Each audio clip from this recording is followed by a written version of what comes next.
that belief today? It was belief that really got him through that. Yeah, I think so. It's been a pretty common theme for this group just to believe in what we continue to do. So, I mean, look, at the end of the day, we know there's variables that come into strength of the teams that we're playing against all over the season because it's that sort of competition. But to finish on top of the ladder, I just kept saying to the boys, you know, you are a good side when you believe in yourselves. So I thought they just showed that in spades after half time today. So I was really, really happy with the boys that they stuck to what they wanted to achieve. Even the second quarter though, I mean, you didn't sort of break that buffer, but it was pretty even and... Yeah, I thought there was a real shift in the game at about the 15-minute mark of the second quarter. I think we got to 6 goals down there at one stage, and it looked like we were probably in a fair bit of trouble, but I think we had a chat in the coach's box and we just felt that if we could get 1 or 2 back and just close the gap to what would look like a reasonable score at half time, that we'd be okay. And then about the 15-minute mark of the second quarter, we started to get on top around the footy.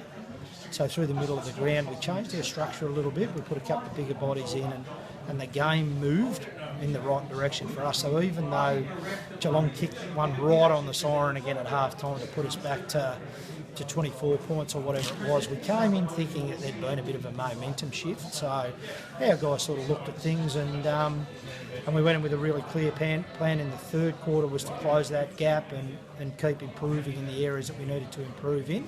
And we did that. And we closed it back to a couple of goals and we got it back to within 6 points and Geelong kicked one after the siren at 3/4 time to just extend it again. So we were forever being challenged.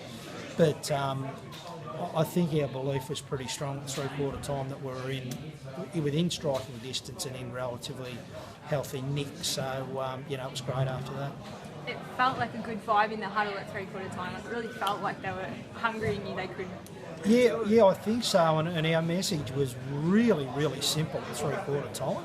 We didn't complicate things at all because I think this group actually understands what they're doing as a group. So for a lot of that, it's just reiterating what we're trying to do and, just to keep being brave with the footy, and they were, and, the end result worked our way.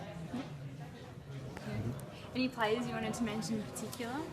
Look, there was a massive shift at half time. We got a lot better spread after half time, but certainly today Billy Lloyd was terrific playing down back.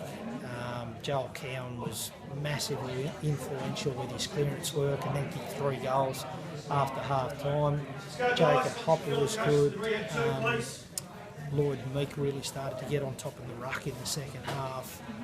Benny Simpson started to run hard and win the footy for us. So we had a lot of guys that really just lifted their work rate. So I think I mentioned Hopper too.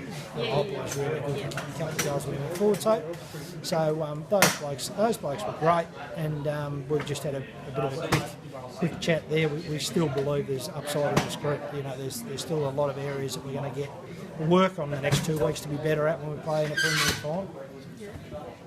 Oh, very exciting. Yeah, we are. We're at.